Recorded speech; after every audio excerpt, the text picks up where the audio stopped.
So we're going to look at scatter diagrams. We're going to look at scatter diagrams today.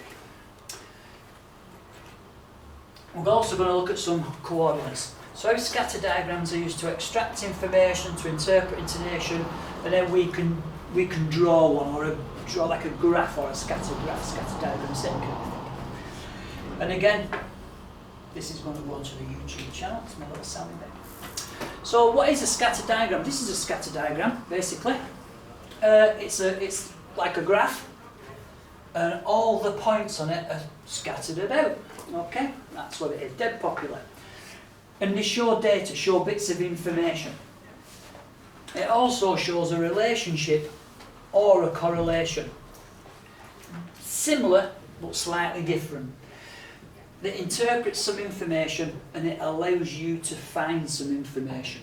So for example, what this diagram is showing you here, that when the temperature is 84 degrees Fahrenheit, there were 225 visitors to this particular beach. Okay? That's it. It's as simple as that. That's what a scatter diagram is. That's what a scatter diagram does. So how do we find some information from the scatter diagram? Basically two ways. You draw a line of best fit, and then you work out, using your line of best fit, the answer to the question. That's basically all these do. Okay? And to see whether there's a correlation or a connection between the two things that are on the scatter diagram. I'll talk about all that in a second. So the first thing that it mentions here is a correlation. What correlation relates to is the spread of the dots. Okay? It's how the dots are spread. And there are only three types that we need to remember. There's a positive correlation, there's a negative correlation, and there's no correlation. That's a positive correlation. When the crosses, or the line of the crosses, go up from the apex of the graph and the corner graph, that's a positive correlation. That's a negative correlation, where they're coming down away from it. And this one, there's no correlation at all. You can't tell, you can't draw a line in between any of them crosses at all. They're just all over the place. So there's just no correlation. You can't tell if it's positive or negative. And that's basically what a correlation means. Is it a positive correlation? Is it a negative correlation?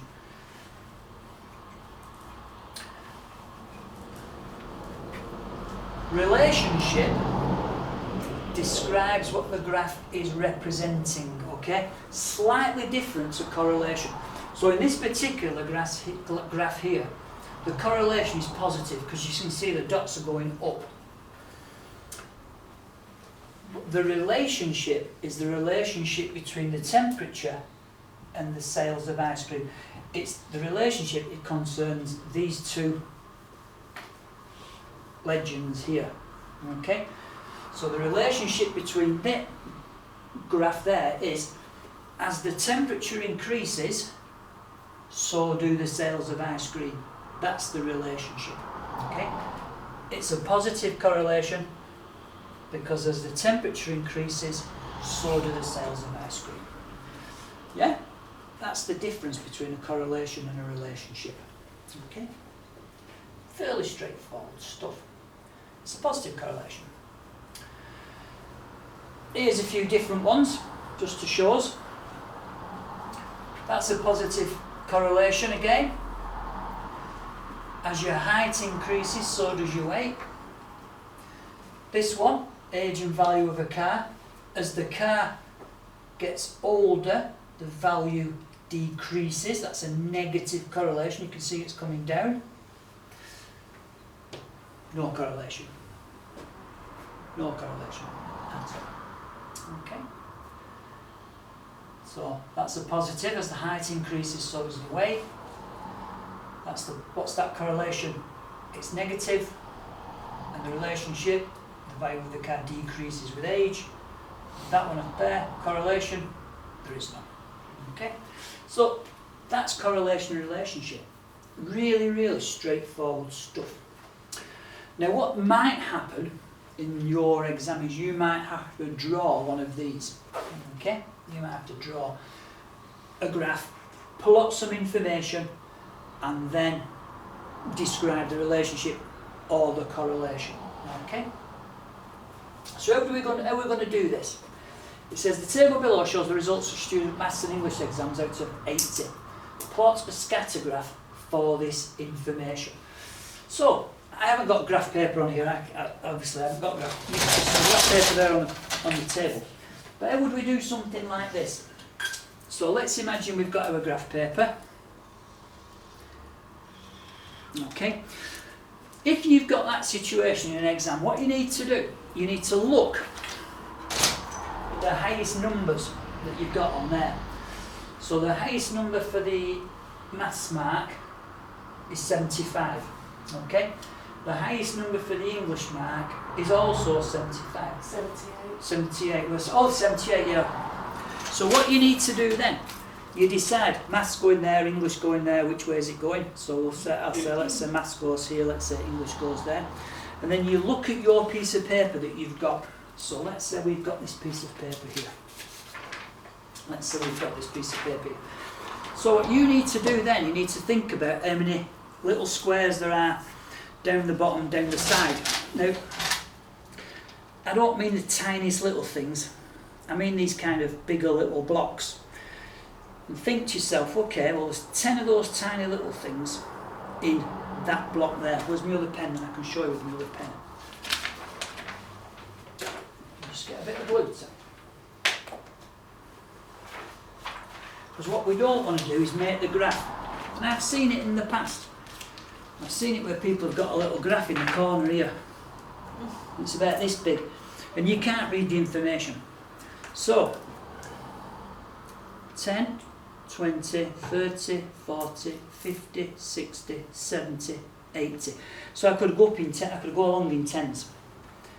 10, 20, 30, 40, 50, 60, 70, 80. I'm going up in tens. Yeah? So now you can start to plot the information. Yeah, you can plot the information. This is our maths column here, and this is our English column here.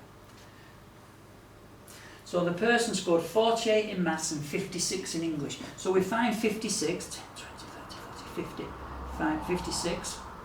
For English, he scored 48 in maths, so we come up to maths to 48. 10, 20, 30,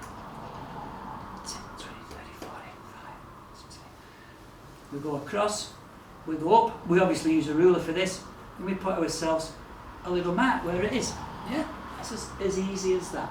Yeah, 56 and 48. And we do it for all the rest of those figures that are on there. And eventually, we have a series of dots all over the page. Okay?